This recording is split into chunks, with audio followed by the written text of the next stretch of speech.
Y N studio کے تمام چاہنے والوں کو السلام علیکم۔ صدقہ جاریہ ایک خوبصورت اور سچا واقعہ جو سعودی عرب کے ایک گھر میں پیش آیا، جس کی برکت ایسی ظاہر ہوئی کہ دنیا حیران رہ گئی۔ یہ واقعہ درجنوں عرب ذرائع ابلاغ میں رپورٹ ہوا۔ ہم صحیفۃ الاقتصادیہ کے حوالے سے اسے نقل کر رہے ہیں۔ واقعے سے قبل ایک حدیث پڑھ لیں۔ ترجمہ: اپنی بیماروں کا علاج صدقہ سے کیا کرو۔ انڈونیشیا سے خادمات کا سعودیہ میں آنا عام سی بات ہے۔ سعودی گھرانوں میں ہزاروں کی تعداد میں انڈونیشیائی خادمات کام کرتے ہیں۔ ایک سعودی گھرانے نے خادمات مہیا کرنے والے ریکروٹنگ ایجنٹ کے معرفت خادمہ بلوائی۔ خادمہ نے گھر میں کام کرنا شروع کر دیا۔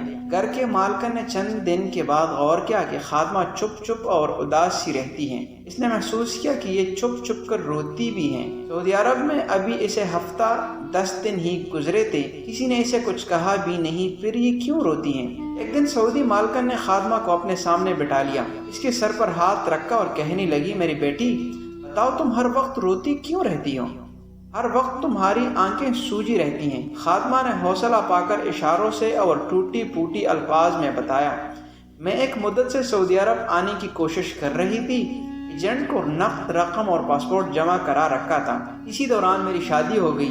وقت گزرتا چلا گیا، میری سعودی عرب آنے کی خواہش زوروں پر تھی، ایجنٹ کے ساتھ رابطہ تھا۔ اسی دوران خدا تعالیٰ نے مجھے بیٹا عطا فرمایا۔ میرے بیٹے کی عمر 10-12 دن کی تھی۔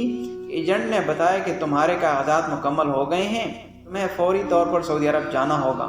ایک طرف بیٹا اور اس کی محبت اور دوسری طرف غربت اور سعودی عرب آنے کی خواہش۔ میں گھریلو حالات سے مجبور تھی، اس لیے بیٹے کو چھوڑ کر سعودی عرب آ گئی۔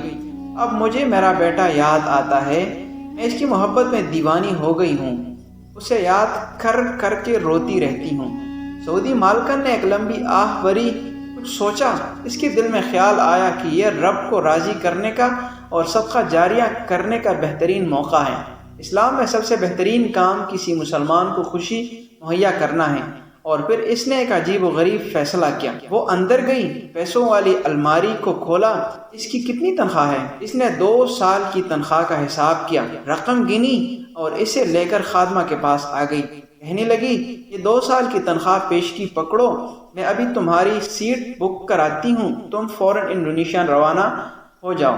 2 سال تک اپنے بیٹے کو دودھ پلاؤ، جب 2 سال کا ہو جائے تو ہمیں فون کر دینا، ہم تمہارے لیے دوبارہ ویزا بھجوا دیں گے اور تم پھر سے سعودی عرب آ جانا۔ ذرا غور کیجئے، اس عورت نے کتنا خوبصورت فیصلہ کیا۔ کیا یہ اس کے لیے صدقہ جاریہ نہیں؟ اس قسم کے فیصلے انسان کو انسانیت کے بلند مقام پر فائز کر دیتے ہیں اور حق تعالیٰ کے نزدیک اس کے مرتبے کو بڑھا دیتے ہیں۔ پھر دلچسپ بات یہ کہ یہ خادمہ صرف اسی خاتون کے لیے بلائی گئی تھی جو خون کے کینسر میں مبتلا تھی، تاکہ اس کی خدمت کر سکیں۔ جب خاتون نے اسے واپس بھیجنے کا ارادہ کیا تو بیٹے نے کہا، امی جان آپ بیمار ہیں، آپ کے لیے تو اسے بلایا تھا، آپ اس کو واپس بیچتی ہیں؟ خاتون نے کہا، میں گزارا کر سکتی ہوں، اور پھر اسپتال میں اس کا معائنہ ہوتا رہتا۔ جب اگلی بار اسپتال گئی، اس کی ٹیسٹ رپورٹ نیگیٹو آئی، اس کی مہلک بیماری کا نام و نشان مٹ چکا تھا۔ ڈاکٹر سارے حیران تھے کہ اس سٹیج تک پہنچنے کے بعد یہ ٹیسٹ نیگیٹو کیسے آیا۔ احتیاطاً دوبارہ ٹیسٹ کروائے گئے، مگر شافی الامراض رب کی طرف سے شفا نازل ہو چکی تھی۔ سب مبارکباد دینے لگے۔ یہ خاتون صرف اپنے رب کا شکریہ ادا کرتی رہی۔ بے شک صدقہ سے ہر